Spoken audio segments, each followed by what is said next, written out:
Bonjour, nous sommes ici dans l'espace Guerre de 7 ans du collectionneur Denis Saint-Martin. Aujourd'hui, dans cette nouvelle capsule des histoires de Sorel, nous couvrons cette période jusqu'à la rébellion des Patriotes de 1837-1838. Au retour, le collectionneur Denis Saint-Martin.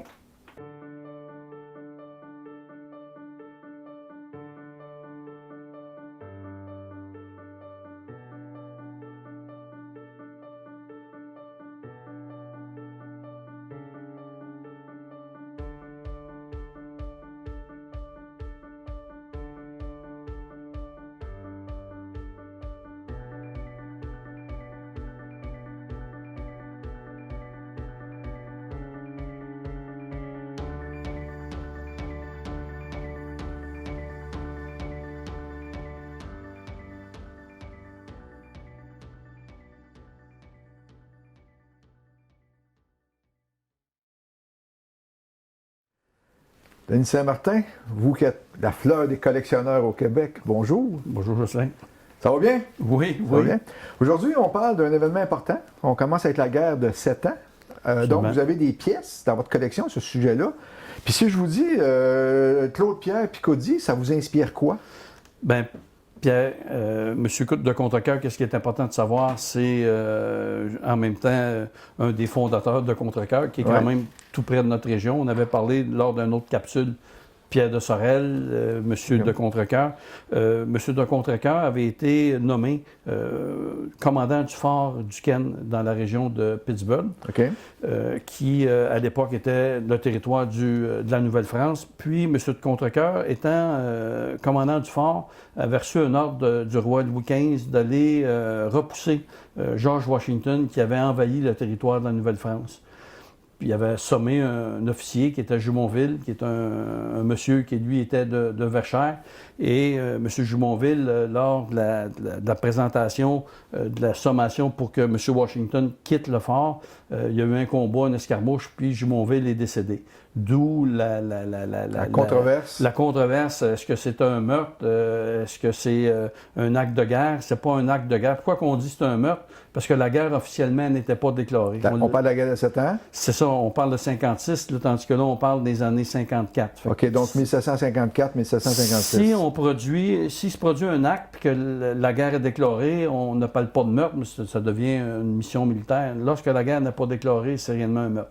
Mais qu'est-ce qui est impressionnant, c'est que c'est possiblement la seule défaite que George Washington va subir.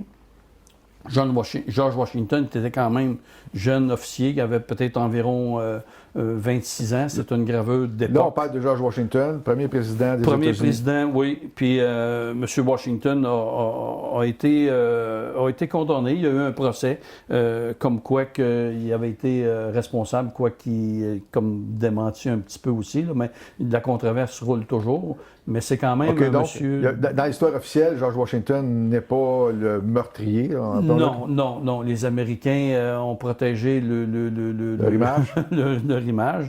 Et puis, le protectionnisme faisait longtemps que ça dure. C'est pas George Trump. C'est pas M. Trump qui l'a inventé. Mais qu'est-ce qui est intéressant, c'est quand même deux personnes de Contrecoeur et de la région de Verchères qui, somme toute, ont été des éléments déclencheurs. Qu'est-ce qui est devenu la guerre de 7 ans, là, qui était quand même une guerre importante, là, qui a eu des conséquences. C'est la Première Guerre mondiale. Absolument. Première guerre où, avant ça, c'était plus des guerres en Europe. Mais c'est la première fois qu'il y a une guerre qui est transportée sur le territoire nord-américain. Puis là, ça devient un conflit mondial, côté américain, côté canadien, côté français. OK. Donc, la guerre se termine en 1763. Absolument. OK. Donc, on en arrive à l'Acte de Québec. Au traité de Paris, je m'excuse. Oui. Il n'y a pas de... oui. Donne-moi le nom. Ben oui, j'en ai, Monsieur le Président. On en arrive au traité de Paris. Vous avez aussi des pièces à ce sujet-là. Le traité de Paris qui met fin à la guerre de 7 ans. Absolument. qui vient comme un peu, pas un peu, faire que la Nouvelle-France devient sous possession britannique. Le traité de Paris 1763 vient, d'un, sommer la paix entre les pays. Et aussi, il y a eu des négociations lors de la déclaration de la paix. Qu'est-ce que j'ai dans la collection qui est quand même assez exceptionnel? C'est un document qui a été présenté lors d'une exposition à Québec. Et puis, le document qui accompagnait mon document, finalement, c'était une pièce qui venait du British Museum de Londres. OK. Fait que c'est quand même, pour moi, c'était assez exceptionnel d'être, je vous dirais, compagnon là, d'un musée aussi prestigieux. Juste avant d'aller... Vous avez obtenu ce document-là, vous l'avez acheté, vous l'avez acquis, vous avez eu en échange, juste pour tracer l'histoire? Bien, on avait parlé lors des autres capsules, c'est une collection que j'avais faite l'acquisition à New York. Okay. La famille, ça vient de la collection Lendé, collection canadienne qui était malheureusement expatriée aux États-Unis. Puis moi, j'ai eu la chance de connaître les responsables de cette collection-là, même des membres de la famille Lendé qui ont accepté de céder le document. OK, donc c'est comme ça, vous l'avez acquis de la collection Lendé? Absolument, absolument. Donc, c'est dans votre collection maintenant? Oui, on voit ici la signature de Louis, qui n'est pas, j'ai fait vérifier, c'est pas Louis XV, c'est quelqu'un qui signait pour Louis, parce que Louis XV avait tellement de documents à authentifier qu'il y avait des gens qui étaient mandatés pour lui. Philippot, qui est son secrétaire, puis c'est quand même un document qui a été écrit à Versailles, ça veut dire au château de Versailles, qui porte ici le 16 juin 1763. Donc, c'est un réel authentique. Ah oui. Ça, c'est une sommation, en fait, qui vient comme annoncer que la paix est déclarée. Du fait que la paix est déclarée, pour éviter l'événement Jumonville inversé, c'est que lorsque la paix est déclarée, on ne peut plus, même si on va passer un officier britannique, puis qu'on est en France, si la paix est déclarée, si on tire cet officier-là, par mégarde, mais ça devient un acte, pas un acte de guerre, mais un meurtre. Donc, traité de Paris, 1763. Oui. On chemine dans l'histoire. L'acte de Québec, vous avez aussi une documentation, parce que l'acte de Québec s'inscrit dans cette dynamique-là de la fin de la guerre de 7 ans. L'acte de Québec, je m'excuse de l'interrompre, on parle 1774. Oui. L'exemplaire que j'ai, c'est le premier exemplaire français qui est imprimé en français, qui est imprimé à Québec. OK. Parce qu'il y a l'acte officiel 1774, mais il y a quand même eu des négociations, des ajustements. Et puis, l'acte de Québec, c'est très, très important, c'est parce que ça vient faire la transition, comme je disais tantôt. Le drame qu'on est Nouvelle-France, qu'on devient possession britannique, il y a des droits que le peuple, parce que la couronne britannique veut avoir des gens qui vont représenter, si jamais il y a une autre attaque, une autre guerre, soit des Américains, pour pouvoir compter sur l'appui des résidents de la province de Québec. L'acte de Québec vient comme authentifier, comme on va garder notre religion, religion catholique, on va garder notre langue. Il y a plusieurs actes, c'est-à-dire il n'y a pas plusieurs actes, mais il y a plusieurs items dans l'acte, mais surtout les deux plus importantes, c'est le droit de la religion et au niveau de la langue. Au niveau de la langue. Donc, ça reconnaît le droit de pratiquer sa religion, ça Absolument. reconnaît aussi le droit à garder sa langue française à l'époque. C'est ça, qui est quand même exceptionnel parce qu'on est officiellement... des sujets britanniques. On est sujet britannique. À cette époque-là, on est officiellement des sujets britanniques. Oui. Mais, puis on transite dans notre entrevue, j'imagine que, pas j'imagine, mais l'histoire nous enseigne que ça a créé des problèmes. Ça a créé des problématiques, puis là, on est en train de migrer vers d'autres aspects de votre collection, qui est la rébellion des Patriotes. Absolument. 1837-1838. Oui. Mais qu'est-ce qu'il faut savoir, c'est que déjà, en 1828, à Sorel, il y a déjà des tensions. Pourquoi? Parce que le gouvernement britannique voulait contrôler ces sujets, là, si on peut dire, ces sujets. Puis ici, à Sorel, qu'est-ce qui était un petit peu particulier, c'est qu'on était Il y avait beaucoup, suite à l'indépendance américaine, il y avait beaucoup d'anglophones qui avaient migré vers Sorel.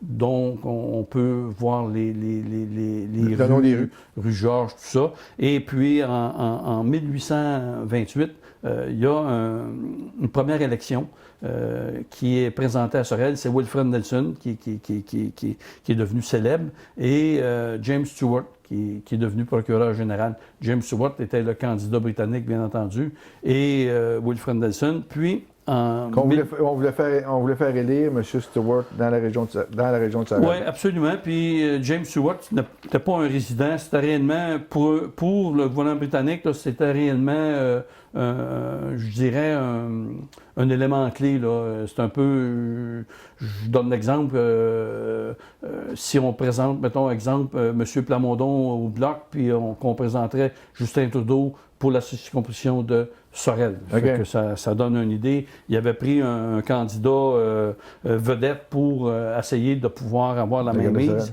Et puis Louis Marcoux, qui plus tard, en 1828, est déjà impliqué dans la politique.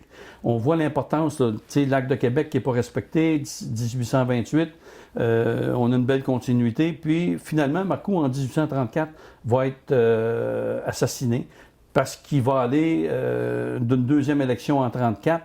Encore les pressions francophones, anglophones, et puis la famille Jones avait fait construire une cheminée durant la nuit pour pouvoir avoir un droit de vote, parce que les votes étaient comme quasiment au niveau... Non, mais cheminée, parce que on devait avoir feu et lieu ouais, pour avoir le droit de vote. Ouais, Puis les Jones, la famille Jones avait fait construire une maison avec feu et lieu pour pouvoir voter. Parce que le vote, ce qu'on comprend, c'est qu'il était serré. Absolument, absolument. Et c'est, écoutez, finalement, c'est le côté francophone qui l'a emporté, heureusement. Okay.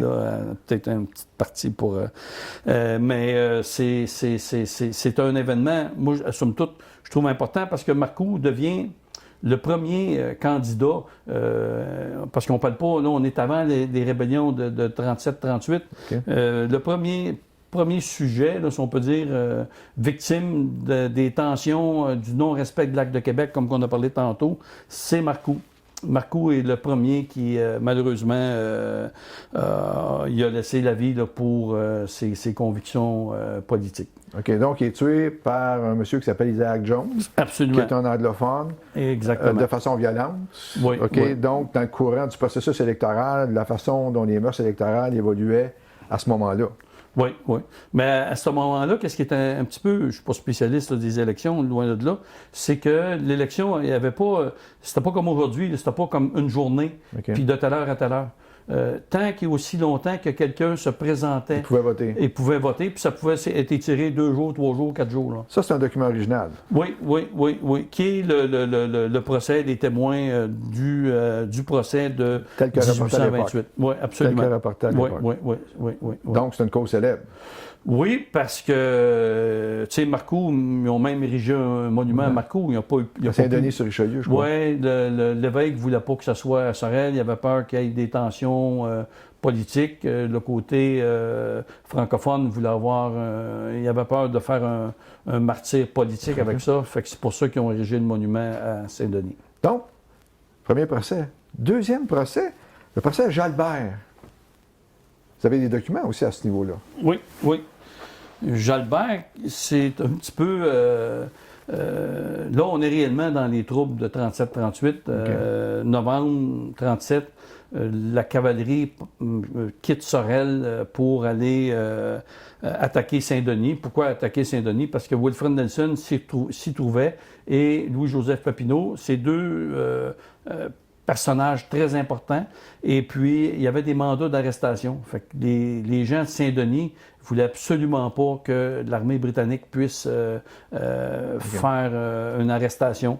Là, tu as un détachement qui part de Sorel en direction de Saint-Denis. Mais il y a aussi, qu'est-ce qui est important, c'est qu'il y a d'autres détachements qui vont partir de la région de Montréal. Puis, qu'est-ce qui est arrivé? C'est qu'il est arrivé un lieutenant à Sorel qui est arrivé un petit peu en retrait, en retard, je devrais dire. Et puis, lui, il demande à un dénommé Lavallée. Lavallée, qui est un résident de Sorel. Lavallée, qui est un charretier. Sa profession, c'est réellement charretier. Et puis, lui... Lavallée, il y a une mission de Weir. Weir qui est mais il n'est pas habillé en militaire, Weir. Là. Il est plutôt... Il est habillé normal. Oui, pour... Qu'est-ce qu'on dirait aujourd'hui, comme il ferait plus un profil de rang secret que... Donc, ils sont à Sorel, tous les deux, puis Weir veut aller rejoindre Absolument. son détachement. Son détachement, parce qu'il y a sûrement une dépêche à peut-être retarder l'attaque ou attendre. Bon, il y a peut-être une coordination. Mais malheureusement, pour lui, c'est que le détachement britannique, lorsqu'ils sont arrivés dans la région de Saint-Ours, ils ne voulaient pas passer en avant du manoir de Saint-Ours. Okay. Parce que le manoir de Saint-Ours, on savait que la famille de Saint-Ours était une implication plus avec les patriotes que du côté britannique. Ça fait que le détachement britannique a passé dans les terres. Ça fait que c'est pour ça que lorsque Lavallée avec sa charrette s'en va pour rejoindre le régiment, mais finalement, lorsqu'il arrive à Saint-Denis, il n'a jamais rencontré le régiment, rien. Mais finalement, le fameux Weir est arrêté par Wilfred Nelson et d'autres patriotes, dont Jalbert, et puis qui vont le capturer, ils vont le garder prisonnier, mais malheureusement, Jalbert a dû intervenir parce que Weir, c'est sûr qu'il ne voulait pas rester comme prisonnier non plus. Il y a eu un procès parce que finalement, Jalbert aurait donné un coup de sabre à Weir et ça devient du côté britannique. Tantôt, on parlait du côté des patriotes. Marcoux, mais le premier Britannique décédé, c'est Weir en fonction de la guerre. Qui est un lieutenant. Oui, 1837 en novembre. Qu'est-ce qui est arrivé avec Jalbert? Avec Jalbert, il était innocenté. Ah, il était innocenté. Oui.